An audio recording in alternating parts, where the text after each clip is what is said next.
Good afternoon. So, let me welcome all of you for the webinar on creating 5 ways to create high performance teams. I'm sure creating a high performance team is an important subject for each one of us. And that's what we will be discussing today in this particular webinar about what are those different ways by which we can create a high performance team. I welcome all of you for this webinar. Those who are joining this forum for the first time, in your webinar, in your screen you will have a link. You can find a tab of question and answer. So whenever you want to address a particular question, please type on that, use that particular tab. I will answer all the questions at the end of the webinar. So before wasting the time, I have to start sharing my screen so that and then we can go together.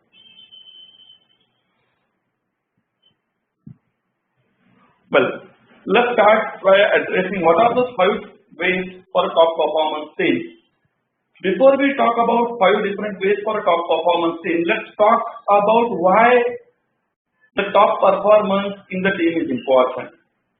So, all driven by hard facts and numbers. So, what is the relation of hard facts and numbers? Whether those hard facts and numbers are your sales, profit. What is this relation with the performance of the team?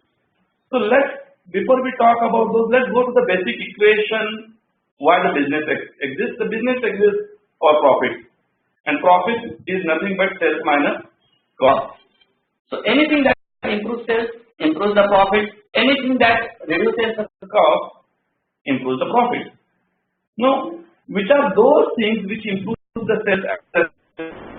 So overall, there are 3 pillars. Now, these 3 pillars are, of course, strategic excellence, the strategy by which you design your strategy, you approach your market, you approach your customers, and that's how you get more orders.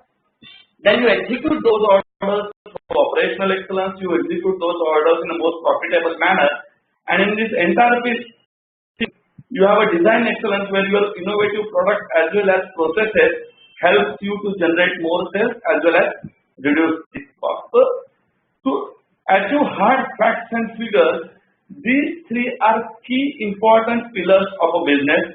One is strategic excellence, another is operational excellence, and third is design excellence. But all these 3 key pillars are driven by the people.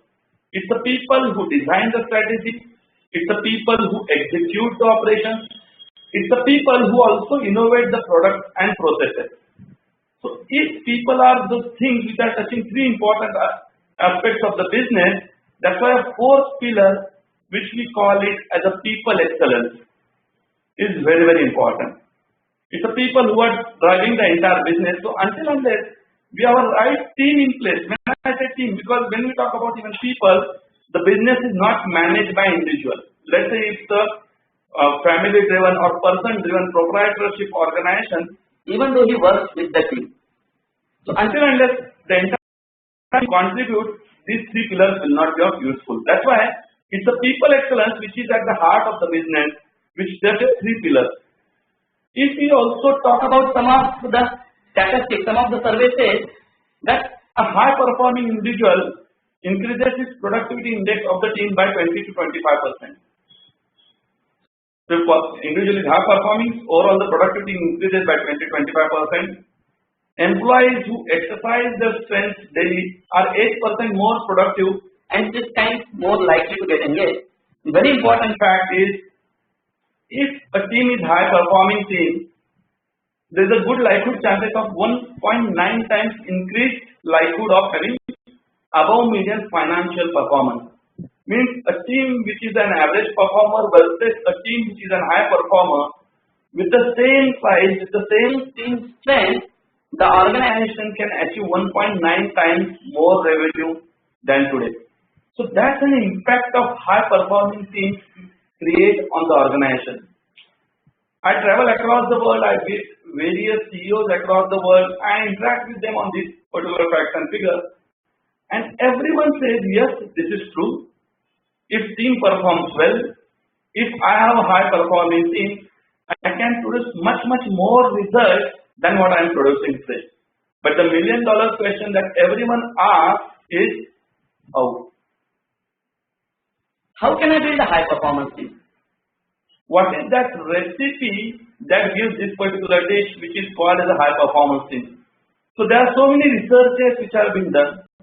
I am using my experience of last more than 20 years of this field where I am consulting more than 500 organizations, dealing with various top and Senior management level people across the world. and understanding their views. And what I came to a conclusion are the 5 I's. Now I here also talk about myself. When we talk about high performing team, before the team comes high performing individual. If individual is highly performing, automatically the team will perform.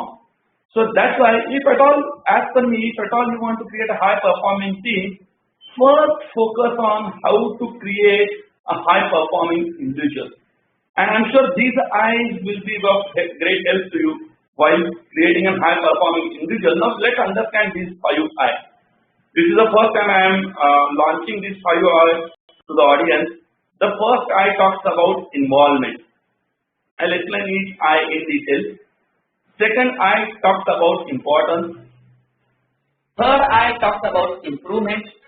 Fourth I talks about impartial. And first I talks about incentivization. If you have these 5 I's in right proportion present, I'm sure your dish will be a very sweet dish. So let's understand these 5 I's one by one. Let's start with involvement. What do you mean by involvement? See, we are human beings and every human being likes to get involved.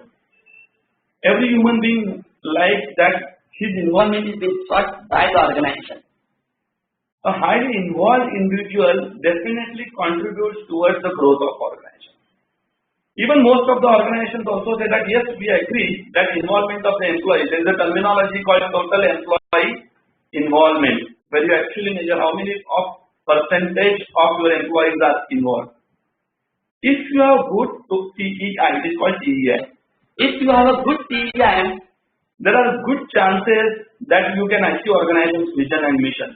So let's understand how to get a good involvement from the team. These are some of the guidelines. Very important. When I visit various organizations at the entry point, at the reception, or in the CEO scaling, there is a vision and mission. A very well documented vision and mission is being displayed. Ask them a question that who formed this vision and mission? Most of the team they say that it's formed by us. And ask them who are those us? Most of the time the answer comes us is the CEO and maybe a couple of more guys. And that's what a typical mistake what I feel the organization is doing. When you involve organization's vision and mission, involve your team.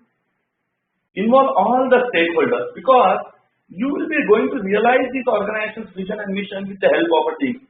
If someone is not a part of a design stage, there are likely chances that when it comes to the implementation stage, he will not be fully involved. That's why it's very important for the organization to get the inputs of the team, to get the inputs of each and every member of the organization while formulating its vision and mission.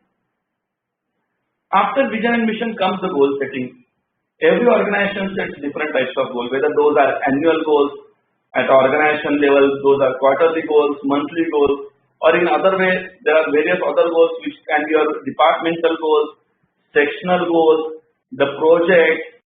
So there are different ways by which various goals are set. And many times it is observed that these goals are given to the team.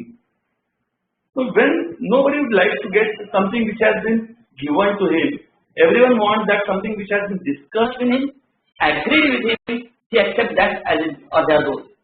That's why when you are doing any kind of a goal setting process, again I repeat, whether goal setting, it can be an organizational level goal setting, it can be departmental level goal setting, it can be a sectional level goal setting, or in a simple way, it can be a goal setting at a project level. At whatever level we are, involve your team in a goal setting. So once they are part of goal setting process, the ownership of them towards it goes up. And there are good chances that the team will put its best effort to achieve those particular goals. Third very important aspect when we talk about involvement is involve team in decision making. This is for all those guys who have some report is to you. It's observed that the boss takes decision and tells his subordinate that you execute. So we are dealing with a human being, and human beings don't like to be directed. Human beings like to be consulted. So whenever you are taking a decision, go on a consulting approach than a directing approach. There's a difference. There's a big difference this approach makes. So whenever you are going to make any decision, involve your team. Ask them, is this decision right? Can there be any other decision? What are the pros and cons of other decisions? And then together go for that particular decision. So that's the third key I can give you, that involve your team. Of course, I understand there are certain decisions which are strategic in nature. There are certain decisions which are executory in nature. So you decide which is the right thing which needs to be involved in this type of decision. When it's a strategic in this nature, you can involve your senior and top management. When it's an executory in nature, you can use your middle and lower kind of a management into that.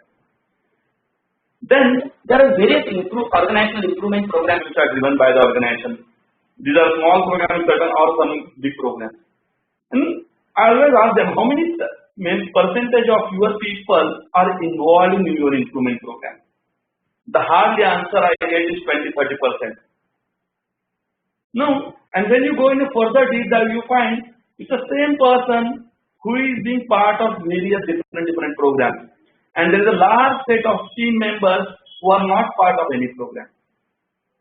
Instead of that, can I make a simple matrix that every person will be a part of one or other program? This program can be your operational improvement program, this program can be your sales improvement program, this can be your employee engagement improvement program, this can be your CSR related activities. There are so many programs which are talks about organizational improvement. Make sure that the people who are working in your organization, everybody is a part of certain program. So when he is a part of that particular program, he is bound to contribute towards that program, because nobody likes failure. So there are good chances that he will contribute towards development results of that particular program. Now, on the contrast, if you only 20% of your staff engage in each and every program, there are good chances that they will not be able to give good attention to all the programs and everything will not succeed. So get 100% total employee involvement for your organizational improvement programs. After that involvement comes the second important I, that is importance. This importance is very important. Every human being is unique, and he would like to maintain his unique identity. So whenever he is working for an organization, he anticipates that my identity will be reserved by the organization, my uniqueness will be cherished by the organization, and my uniqueness will be even rewarded by the organization. So everyone likes to get, everyone likes to get this importance for his uniqueness, his or her uniqueness. That's why importance all about identifying uniqueness in everyone and treating him her or her special. Now let him understand how to bring that uniqueness or importance in the system. The first and foremost, revisit your organizational structure. Identify, do you have a right person at a right place? If you don't have a right person at a right place, because place is something which you can't change. So what you can change is the right person. So if you have a right person at right place, likelihood chances that you will be giving that importance to that person, because you have created place because that place is important for the organization. If the place is important for the organization and there is a right person sitting at right place, automatically you are also giving that importance to that person. On the contrary, if you are wrong person at a right place, what the management does, it starts ignoring that place. and in that process is also ignore the person who is occupying that place. So that's why revisiting your organizational structure, identifying, is this a right person for this place? If the answer is yes, now how can you do that? You can map the skills required for that place. You can map the skills of the various individuals who are the probable contestants for that particular place and have a right mix. Put a right person at right place, automatically you will start giving importance to that person.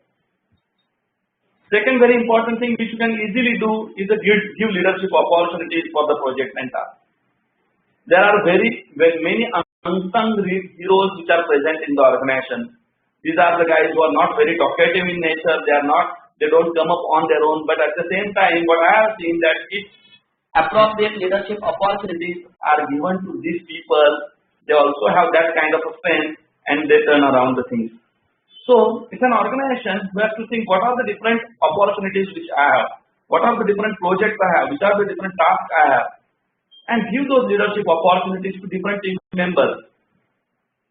Give them a stage to perform, and I'm sure many of them will perform far above your expectations. Third and very important thing which most of the organization does, but maybe you can do it in a more structured manner, is celebrating individual occasions. Occasions like birthdays, occasions like marriage anniversaries, occasions like someone is getting maybe a kind of a degree, he got some external reward, good comment, anything, or he did a kind of special work at a client site or in your operations or in the sales field. Identify those individual occasions where that individual will be felt special and celebrate those occasions. These are the occasions which makes individuals that yes, he is a part of this organization and our organization treats him or her with lots of importance. And last and not the least, a very, very important rule, appreciation in public, punishment in person. When I interact with various management members, I find exactly opposite. When it's a time to appreciate someone, they call that person in his cabin and they appreciate. But when it comes to the punishment, it happens exactly opposite way. They go outside and punish that person in public. That demotivates any person. So just change the ball. Appreciate in public, punish in person.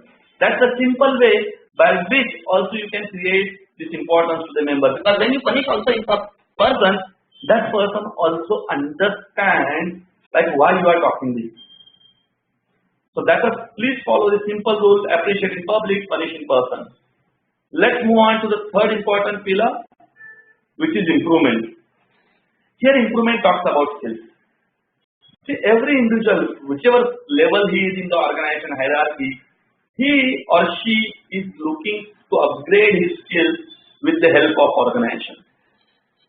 So the organization also has to understand that the individual is working with me and he has an unsaid intention, and sometimes it's a said also that I want to improve my skills. So that's why organization also has to put its effort towards the skill improvement program, which you can do by identifying skill gaps. Now these skill gaps can be with respect to today's role as well as tomorrow's role as well. Once you identify skill gap, there are so many skill gap modules which can identify these skill gaps very, very objectively and not subjectively. Design a training plan in discussion with that team member. That tell him, okay, this is your required skill level, this is your current skill level, this is a skill gap, and this can be your training plan that we are planning for you. So he will get a foresight that yes, there is a gap in me, but at the same time the organization is caring for me, and that's why they are also going to train me in bridging this particular gap. And of course, improve the skills by appropriate training. The HR fraternity, my HR team members who are part of this particular this webinar, your role is very, very important to this. And second important aspect, create an employee growth plan. Design a growth plan, make that growth plan very, very objective, link that growth plan to the performance of individuals. You can always say that if you achieve this performance level consistently, this will be your growth plan.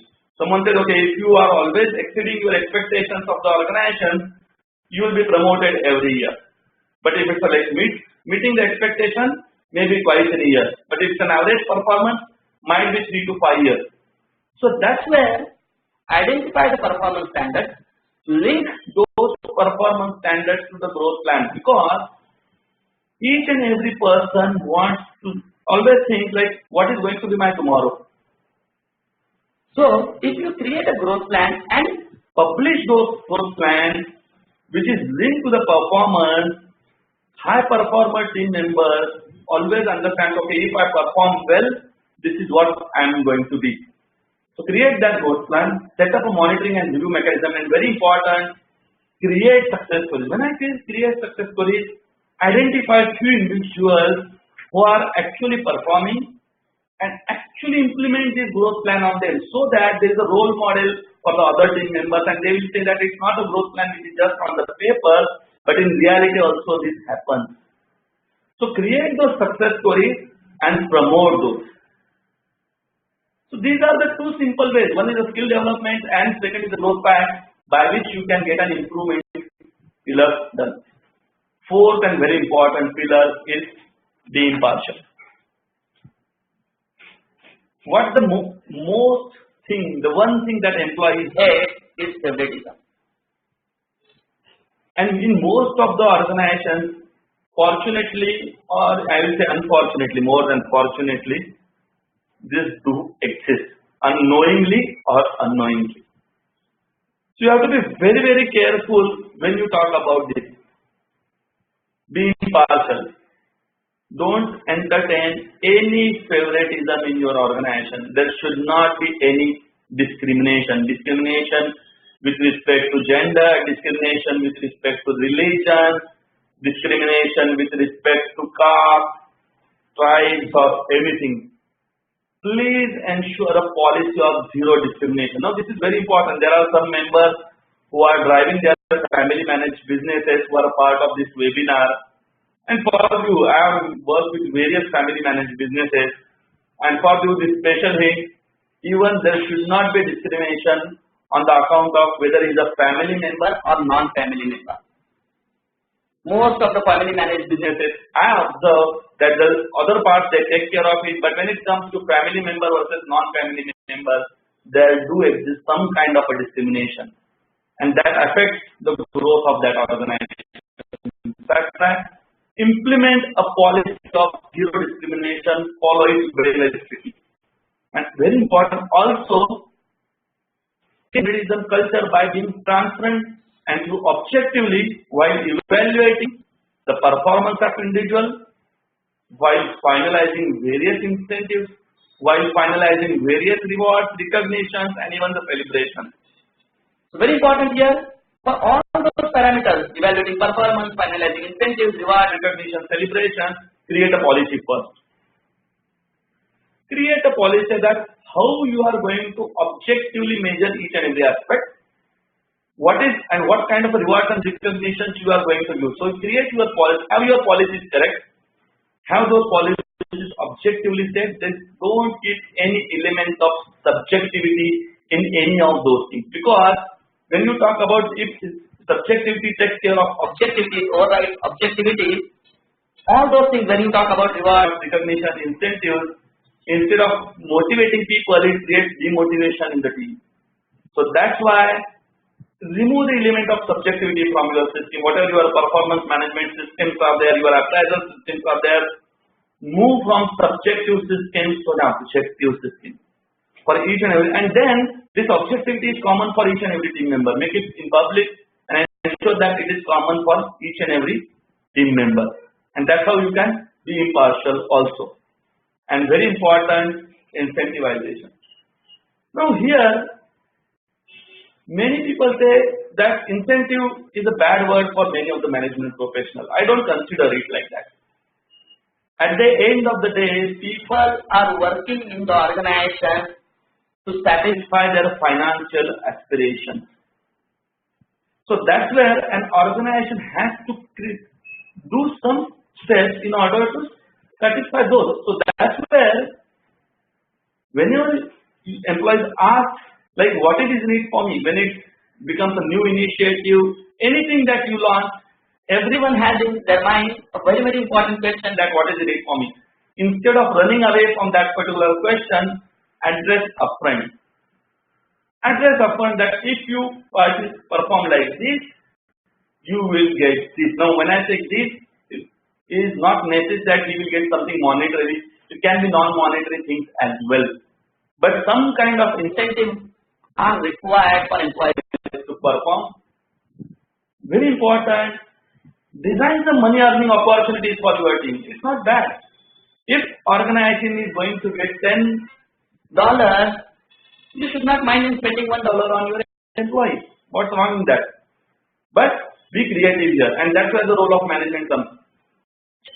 Have I created enough money earning opportunities for my team? And make those opportunities public. So automatically, if you have an opportunity, money earning opportunities present for your team will run behind it. The sales team money earning opportunities can be in terms of their sales achievement. For an operations team, it can be achievement of certain tasks and targets related to operations. And there are so many for different functions. But very important for you have to create those money earning opportunities. So automatically your team feels that yes, there is an opportunity for me to earn once I perform. And automatically this drive will help push that guy to perform better. And very important, design a consistent reward and recognition mechanism. Most of the organizations have various reward and recognition mechanism in place, but unfortunately they are not consistent. Once in a blue moon, someone from a particular department says that no, I want to reward an employee, and then you have a reward recognition ceremony. That should not be like that. Let your reward and recognition be a part of your policy. Let there be a consistency defined at the start and followed throughout. So design a consistent reward and recognition mechanism to do that. So these are basically 5 I's which can help you to improve the performance of team and create a high performing team. Then the next question is, can I achieve all these 5 I's together? Yes, you can. You can definitely achieve all these 5 I's together by setting up a performance management system which will move from an annual process to a continuous process. Most of the time, a performance management or appraisal system is an annual exercise. Move from annual process to a continuous process. That means every month you are measuring the performance of your team. Move that process from a manager-centric process to a team-centric process. It's not the manager who is deciding the performance of individual, but it's a team performance which is deciding the fate of the organization.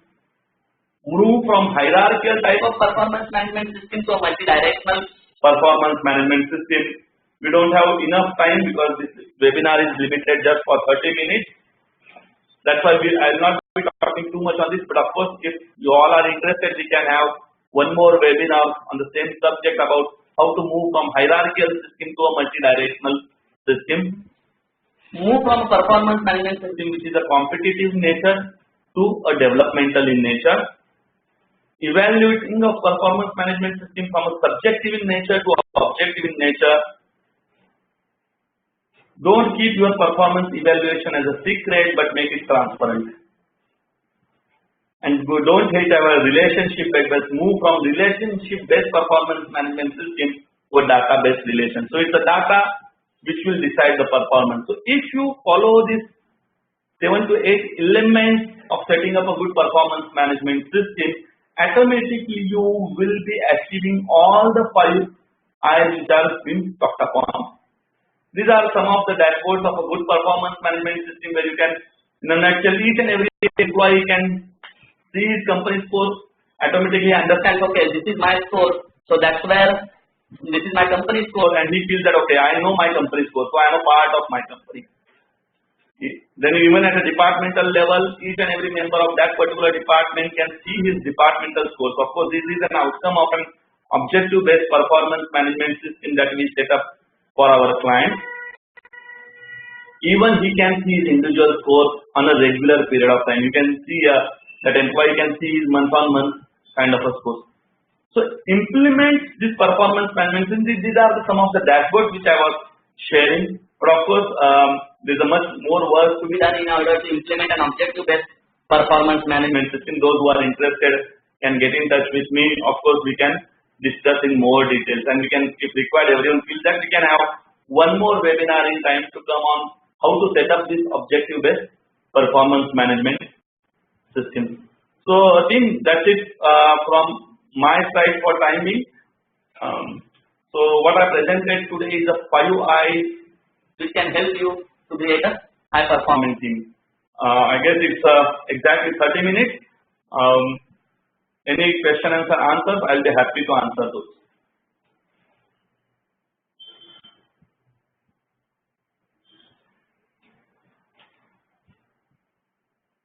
I guess there's a first question coming up. It says, can you brief us on multidirectional PMS? So it's a multidirectional PMS. It talks about combination of objective-based performance management system and a 360-degree appraisal system. So a combination of performance-based, objective-based performance management system as well as implementation of a 360-degree appraisal system use your multidirectional performance management system in place. There's another question which is coming up. It says, out of 5 I's, which I do you think is the most important? Well, it's difficult to answer this question because to me, all 5 I's are equally important. Everyone has its role to play, like a typical football or cricket match. Each and every player is important and he has a role to play. Same is the case in this scenario where each and every I has a role to play. So I will not say that this I is more important than other I. To me, all the 5 I's are equally important, and to create a high performing team, all the 5 I's are needed to be put in place.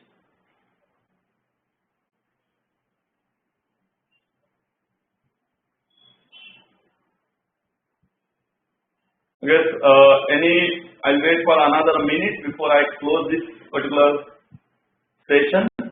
Any other questions? I'll be happy to answer those.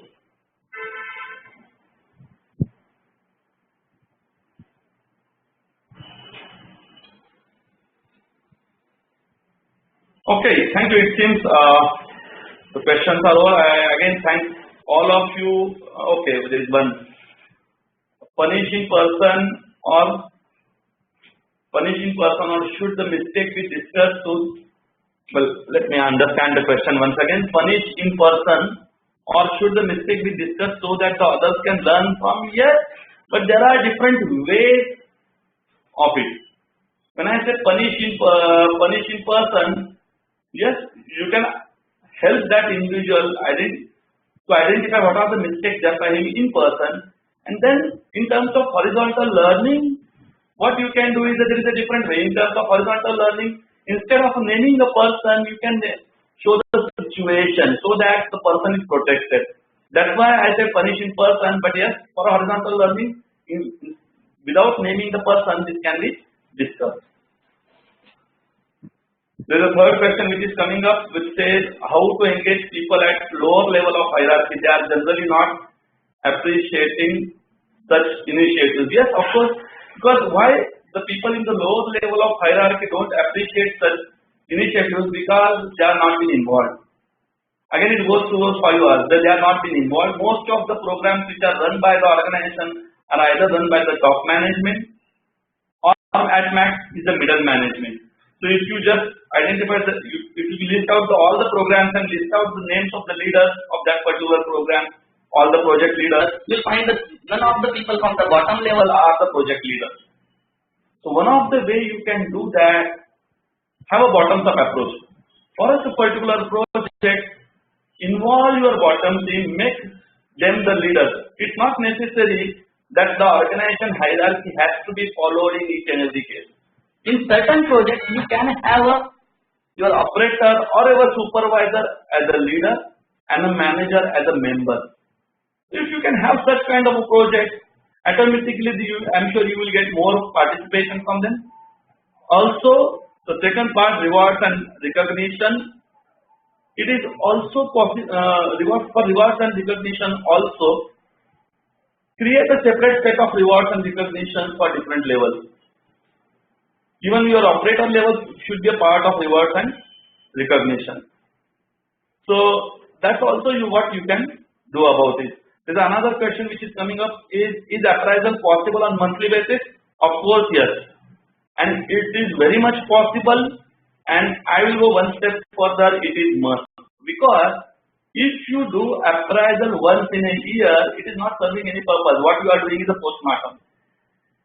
The entire purpose of appraisal is not to point out what the employee has done wrong, but the entire purpose of appraisal is to give an opportunity to improve. So even if you are doing 2 appraisals in a year, what you are actually doing, the first appraisal, you are talking about showing the employee a gap. So you are just giving an one opportunity to improve.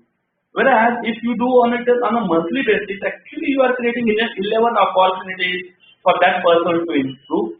So that's why yes, it is very much possible. Now, the key to remember here is when we say appraisal is not necessarily related with increment.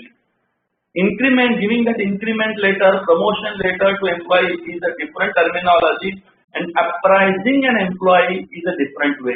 So yes, your increment promotions can be an annual thing, but appraising people on a monthly basis is definitely possible and advisable. My team is not conversant with computers and any technology-based initiatives. What should I do? Why you need a computer for each and every team member? Let's say you have an operator who doesn't know how to operate computer. There are so many initiatives where you talk about their various programs, like we talk about employee engagement program. Implement a Gemba-based program.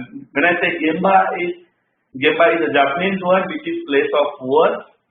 Design a program which can be implemented on the floor and not on the computer. So automatically when you have a program which is aimed towards some improvements on the floor, when I say floor is not necessarily a shop floor.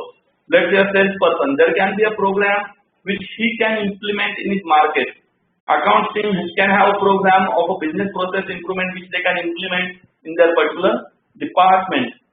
So come up with a program which doesn't require the technology. There are so many improvement opportunities possible, which in fact without technology can be implemented. So identify all such programs which can be implemented on floor, launch those programs, train your people with the help of competent people on how they can run those particular programs, and then of course that's how you should go ahead. Don't you think the manager acting as a member when the operator is a leader might hurt the ego of a manager? Okay, should there be any preparation talk that we need to know before pursuing such opportunity? Why it should hurt the ego of a manager? Because if from the start we are making it very clear that organization hierarchy and the various projects are different, and at the end of the day, what the manager is working for, the manager will be successful only if his team is successful. There is no scenario in the world where the manager is successful when the team is not performing. So by motivating your team, by giving that importance to your team member, by making him a leader, you are actually creating a path for your own success. So a path which is taking you to your own success, why your ego should get hurt because of it? I don't think there should be. A mature manager will understand this, and actually he will get benefited by this.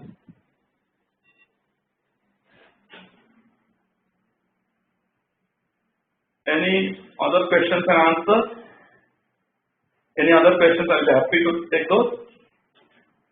I guess that's it for now. So once again, thank you everyone for your time for this webinar. I hope it added some value, and I'm sure that it will help you to build a high performance team in the future.